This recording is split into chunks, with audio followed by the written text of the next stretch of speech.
Used made a mess, keep up at the jet. I'm about to catch, I double the bed. My money stretch from south to the west. Lawyers the best, get home with a check. He done fucked up, put some dough on his head. Can't be not done. What's going on, y'all? It's Credit King DP. We back with another video, man. You know I had to throw the buffs on for this, baby. So today we're going to be talking about how I built my credit up to 800 plus. People ask me all the time, how did I get my score that high? And today I'm going to be telling you guys my journey and what to keep in mind when you're on your journey, you know, building a perfect credit report and a credit score. Now, one thing to keep in mind, guys, is more important what's actually on your credit report versus a score, because one person can have one trade line and be at a 780 credit score, and then another person has 10 accounts but has a 720 score, and that person with the 720 is going to get approved for way more. So keep that in mind, guys, but let's get into it. So first things first, let's get into what actually makes up your credit score. So first we got payment history. Are you paying your credit cards, accounts on time? That makes up 35% of your credit score. So that's why when a person gets a late payment, you know, their score can take 100 points because it makes up that much of your credit score. Then we got credit utilization. What are the balances versus the credit limits on your credit cards? That's very important, guys, and that's what kills a lot of people's credit scores. So I have a rule of thumb of under 15%. So if you got a $10,000 credit limit, you want to keep that balance under 1,500, at least when you're about to apply for stuff and you want your score to look the best. Then we got length of history. That makes up 15% of your credit score. And here's a little secret, y'all. That's why most people don't get over 800 credit score, because they just don't have that age. They may have the perfect profile, but you know, their accounts are like 1 to 2 years old. And once all of those accounts age, that's when they'll get over that 800. So you can have the perfect profile, but if your accounts are pretty new, that category is going to keep you under that 800. Now, trade lines can help with that, but honestly, if you got a perfect profile, you know, the being an extra 20 points over 800 isn't going to make a difference when you're applying for stuff. But then we got increase. So new accounts, new increase, that makes up 10% of your credit score. So the rule of thumb with that is you want to keep under 4 increase in the last 6 months. That's going to keep your score looking the best. When you're applying for a bunch of stuff, it just doesn't look good. You look thirsty, and that's going to affect your credit score as well. And then we got credit mix. That makes up 10% of your score as well. So you want to have a mix of different accounts. So keep that in mind when you're building out your file, the perfect profile, the perfect score. You know, you can't just have all credit cards on your credit and expect to have a perfect score, because they want to see you have a mix of credit. Lenders as well, they want to see how you handle credit cards, how you handle loans, auto loan. You know, if you got student loans, credit cards, etc., that's going to have you looking the best and have your credit score looking the best. So that's what makes up your credit score. So now that you guys have that in mind, now let's go into the story of how I built my credit to 800. So I literally started my credit journey in like 2021. My senior year in college was when I first got my first credit card, which is crazy because a lot of people were getting credit cards before that. But, you know, I only had student loans on my credit. But my first ever account outside of the student loans was a credit card. Now, I had a credit union with my college, and that's why relationships are so important, because I got $1,500 on my first account, my first credit card with no other credit history. And if I would have went to Chase, etc., they would have just declined me because I don't have any history, really. No secured accounts, nothing. So that credit union allowed me to get my first credit card. So now I had a $1,500 credit limit and then student loans. So a lot of people think student loans are bad too, guys. Like, they can be, you know, a good positive account. As long as there's no late payments on it, that's good history. And a lot of times that's people's oldest account. So keep that in mind, guys. So cool. After I got that first credit card, I just kept building my relationship with them, other banks as well on the side, and I just let that sit for a couple months, at least like 4 to 5 months. Credit is a long-term game, man. You wanna play it out and build out the perfect profile. So after that, then I went for my first sequence of, you know, a couple credit cards. That's when I got my first Amex Platinum card, and then a couple other credit cards with like Capital One and Discover. And that built my foundation up. I also did rent reporters because I was paying rent. So now I had rent reporting, my student loans, and then that credit card. And then after a couple months, I built out, with some new credit cards. So now I'm building my profile out, And when I went for those credit cards, I did it all at the same time because that's not going to affect my age. If you're going to get a new account, you want to go for it all. Everything that you want to get at once. So that way, you don't get a card and then a couple months later, you take a hit on your credit age again. So cool. After I got those new credit cards with like Capital One, Discover, and Amex, I literally just let those sit for months. And then I was asking for credit limit increases every like 3 months on my credit cards. And my credit union, they started me out at $1,500. Y'all wouldn't believe the limit on it now, guys. It's $50K. So that $1,500 limit turned to $50K, all because I was with the right credit union and I built a relationship with them. That's one of my biggest limits on my personal side now. And then with my other credit cards, I was building relationships with them as well. Instead of just keep applying for new cards, I got those original cards and then built the relationship, asked for credit limit increases. So now, fast forward 6 to 8 months later, I got about 4 to 5 personal credit cards, with some decent limits.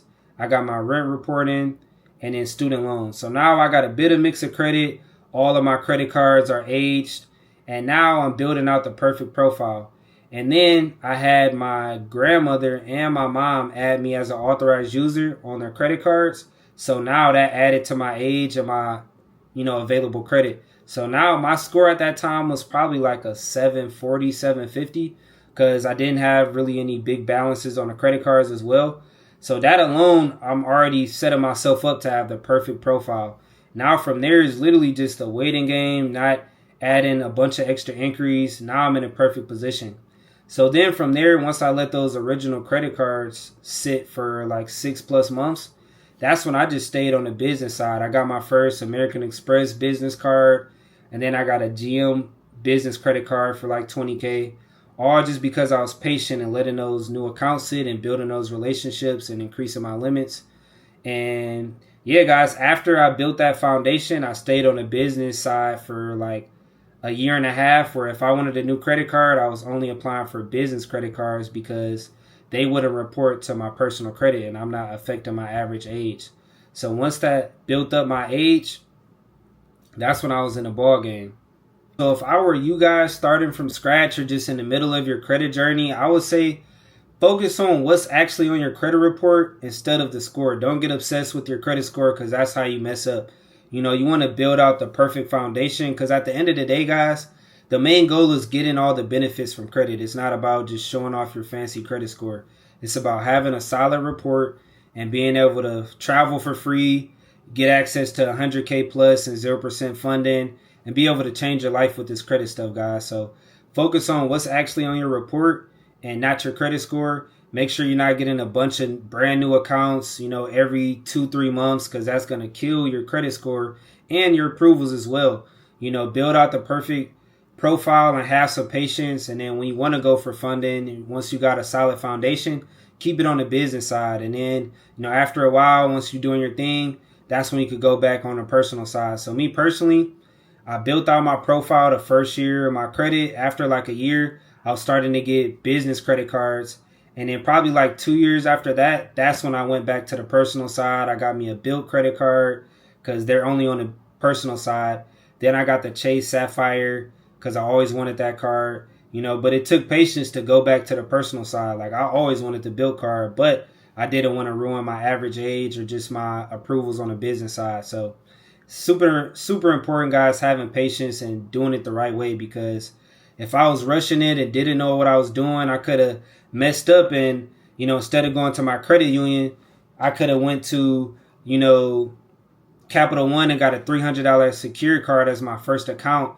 And that would have messed me up, guys. That would have really messed me up because now after I apply for my first credit card and they see I only got a $300 limit, that's going to hurt my comparable credit and my first credit limit. So you want to do it the right way, guys. You want your first couple credit cards, whether you just got your credit repaired or you started from scratch, to at least be 2K plus. And with banks, that's going to credit limit increase you. It's certain banks that's super hard with credit limit increases. For example, Capital One, I usually wouldn't recommend them starting out just because they're not the best with credit limit increases. and they usually start you out with a low limit if you don't have established credit.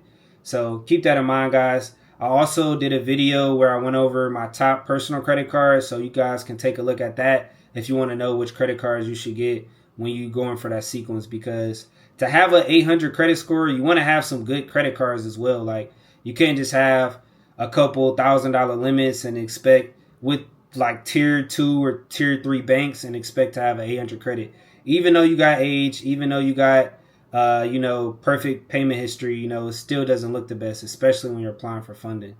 Keep in mind, guys, once I was at like a 750, I had like 6+ positive accounts, a couple credit cards, and I was headed to the business side. I was already in a perfect position and getting high limits on the business side, starting to travel hack. Like, that's when credit literally changed my life, guys. It really only took me like having those that student loan and that first credit card and letting that sit for a couple months. Realistically, you would want to let it sit like 6+ months if I was starting over.